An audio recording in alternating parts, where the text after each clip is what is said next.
Interview and job search strategies at work. This is episode 13 of Interview and Job Search Strategies at Work.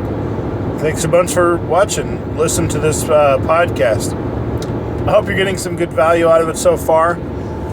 I want to talk on one thing real quick about, I have a couple relatives. One's going to the military, and then one is going to be a culinary school.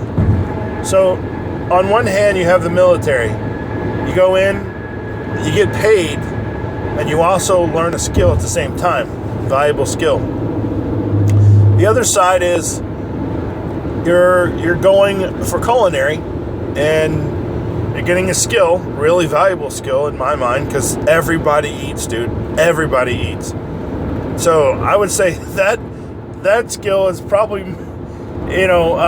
although maybe the salary is not that much, but it's definitely in demand for everywhere, versus another, I don't know, like a political science degree or social science or history major, something like that. Although those are good skills to have, by the way. But anyway, culinary, everybody eats. So yeah, okay, done. The only point I want to bring up is this. On one hand, you're getting, you have to go in debt.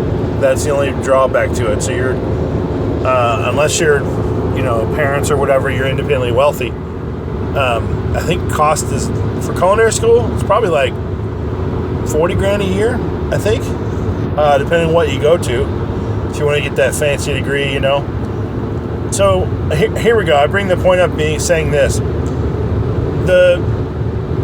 Maybe merge both so instead of like me saying one or the other is good or whatever, let's merge the two. And I'll say this, I've given this advice actually recently. And somebody asked me, they said, what about the military, So my advice would be join the military is this. Join it and, first of all, get a great job when you get in. Get a great job. Say you're in high school and you're thinking about it. You talk to a couple recruiters. Recruiters are good, but they're salesmen. They're selling you on a job. If you're not happy with it, don't sign, because the likelihood is you're stuck with that job for the next 2, 3, 4 years. So here's a different approach to all that.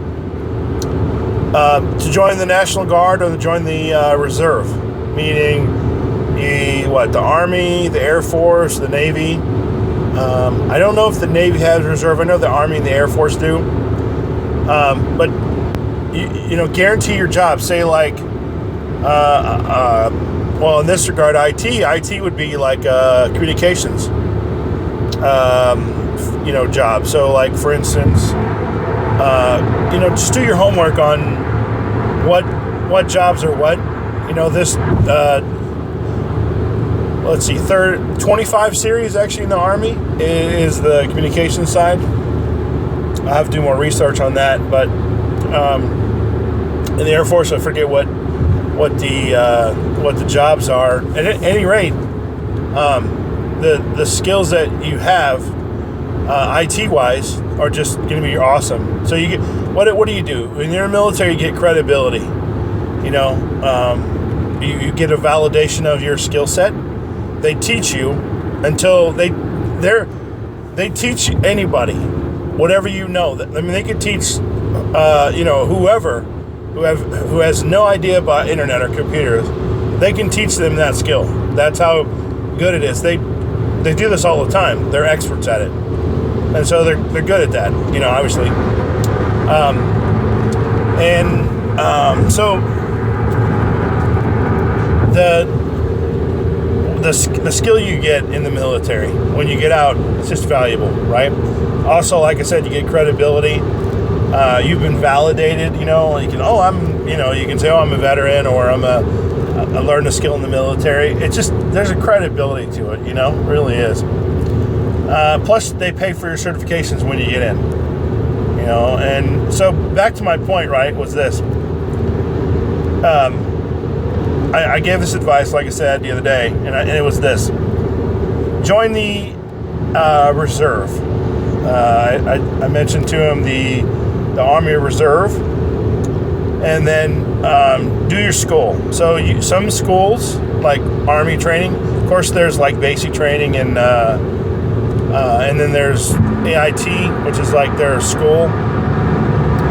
But if you haven't, if it's an IT skill, and it's like, say, 4 or 5 months, right, of AIT, that's a skill you're learning. You're getting credit, you're getting validation.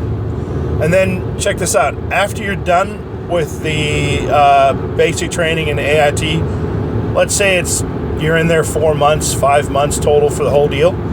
What you're doing is you're still in the military, but you just have to do 1 week in a month and then 2 weeks out of the year that you do this job or whatever it is you have.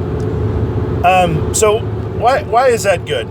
Or what's the benefit of that? What's the difference? Why are you telling me this? So instead of going to college and getting in debt, and instead of joining the military full time, do both. Do both. So for instance, you join the reserves, you're out in 4 months, you have a job, or because you have a skill, you have a job now, an IT job, because you've gained the skill. So you walk into a job that's a full-time job. You do, of course, your 2 weeks, 1 week in a month, and then 2 weeks out of the year for your training. And then after 4 years or whatever, you can just get out. How is it different than active duty? Active duty, you're there 24/7, 365. And Air Force, or I'm sorry, not Air Force, but the reserve, you're not there 24/7. So the pay is a lot different, you see. We're in the military, it's based on your rank, whatever your rank is.